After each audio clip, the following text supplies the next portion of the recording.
I got 5 pieces of candy. I got a chocolate bar. I got a quarter.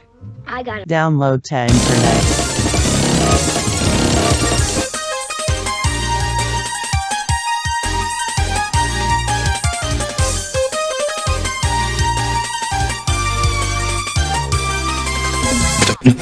So what actually is the attraction to animals or cartooned animals?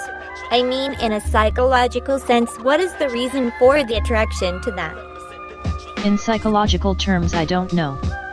Just draw attractive animals, boobs, but just make sexy women with animal faces. But it is rarely ever just a human body with an animal face. I mean, that is just King and he doesn't count as furry material. I only ever see furry art in suits that emphasize the animal features.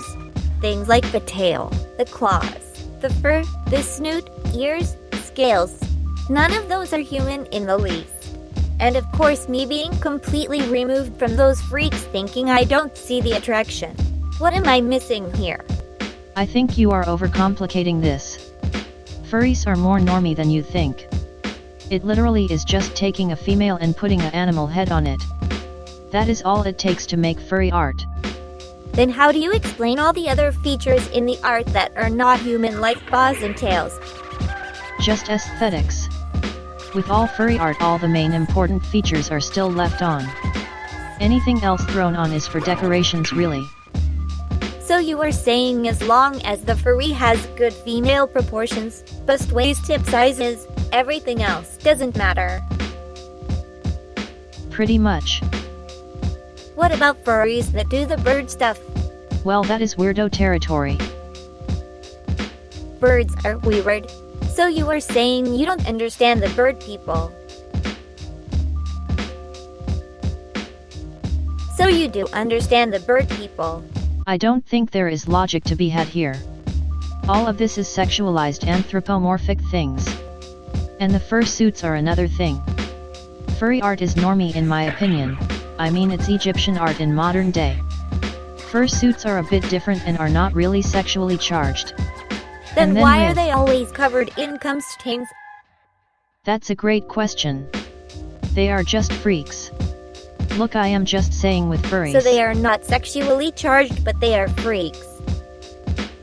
You are trying to generalize and I too am trying to generalize, but then you want to go into specifics.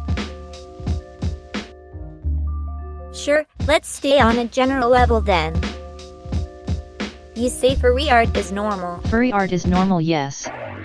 Furries are more a normie thing than you might think. Okay, what about all the extra stuff tacked on it furry art? What do you mean? Well, if we classify furry art as a fetish, it doesn't really stay within that one subject. Most of the furry art prominently delves into other fetishes like war, or inflation. You are getting into specifics again.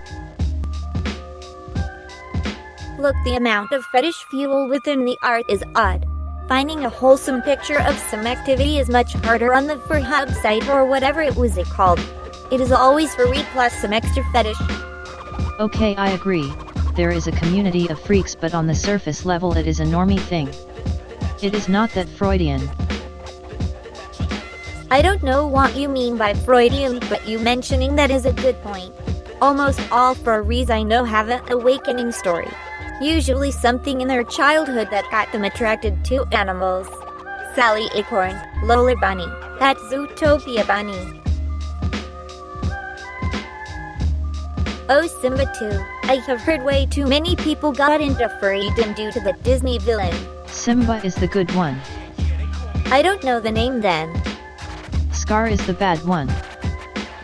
Well, I guess it makes sense you know that. Anyway, yes, Disney did furple the world.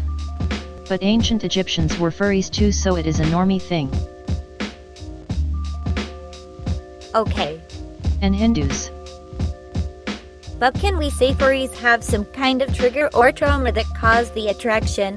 Yes, we can say that. But I think it is more a social conditioning and is normal. Ancients were furries too after all.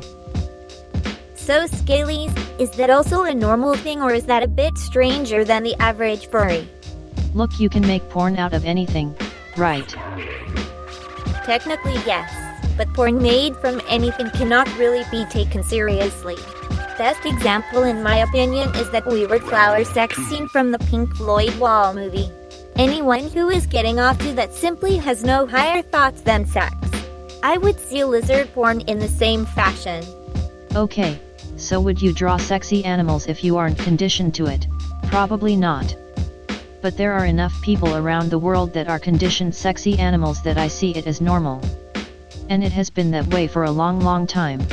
I am talking about scalies specifically right now. You'd think they are also normal to sexualize and have been since long ago. Yes. So what makes them attractive? I don't know. You aren't a scaly. Didn't you draw this dragon thing whose name I will not say to keep some dignity for you? This isn't a dragon, and why do you have this?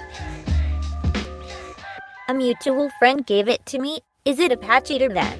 More of a pachyderm than a dragon anyway. It is just a anthro creature though. It isn't based on anything. So you don't find reptiles attractive?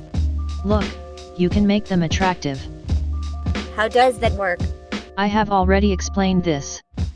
You just draw a sexy human and then put a reptile to it. But reptiles are not mammals and have a very different anatomy than humans. Is laying eggs attractive? Look, there are plenty of sexy reptiles. Just think about Argonian maids from the Elder Scrolls. But with Morrowind, both the Argonians and Khajiits were built from a beast model. They couldn't wear shoes, they couldn't wear closed helmets, and the only way to tell male from female was size due to lack of genitalia. In the newer games they have that genitalia though. But they lay eggs. Anyway, you are overthinking this. It doesn't matter if it is atomonically incorrect. Okay, what about Ponus then? Yeah, that doesn't really work around the sexy female figure. I mean, everyone knows the fandom blew They are up drawn due like to the horses. kids' cartoon, They have but big what eyes, is the big attraction? butts, and horse tails. Wait, is that attractive? You have no idea how attractive. Let's move on. But the entire point of the interview is to understand the furry mind. Let's move on. The attraction is not normal. So bronies have mental issues. Yeah, we are on the spectrum. Let's move on. Okay, what is up with OCs? Original characters. I know what it means. What I want to know is why OCs are so common if not a requirement for the furry community. I don't know of any other fetish or community that really does that. Hello everyone, I am an internet anime girl. I realize the irony in me talking about original To learn characters. more about OC related things, take a look at DeviantArt for that.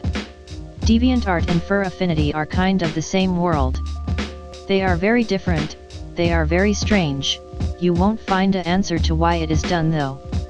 It just is done. There isn't a reason for OCs. Almost every furry has one. There is no reason. Can you tell me about some of your OCs? How about I send you them someday? Got it. We will talk about something else then. Obviously you are a brony. You are overthinking this. It's not something so deep and psychological as much as just a simple feeling. What? No, just are you attracted to the cartoon horses, or does the attraction go deeper than a cartoon? This is not as complicated as you are making it. There can be something cute that is cute. Cute doesn't need to be put into a category like you are trying to do through your explanations. Pony, your name and general interests make it apparent you like the cartoon. Do you like the art in a sexual way? That is all. Fine, yes. Okay, what about the common furry? Dogs, cows, lions. Yes, I like fur. Why are we going over this again? I am just summing up everything as what average furry might be interested in. What about reptiles? You can make it attractive. So yes. What about birds and avian-like things? You can make it attractive. Okay, what about fish? Definitely. Amphibians. You can make it attractive. Insects. Definitely. What about centaur things? They can be super hot. You know that centaur from Fate. The male centaur. Doesn't that go against your whole sexy female thing? It is the same. Make the animal out of a sexy man. I am sure my definition of sexy man is vastly different than yours, so please do continue. Well, I have seen enough wildebeest with a large muscly wildebeest member to know what is important for the animalizing the male figure. If that is the only thing that matters, that is literally just an animal. They have said wildebeest members. Then the frame of a human at least. They have to walk like a man. So a literal gorilla is the perfect furry. Kind of. They can be hot. Have you ever seen furry art try to make a pig attractive? I have. They tried hard to make it work. It wasn't bad. Okay, I'm done and you disgust me.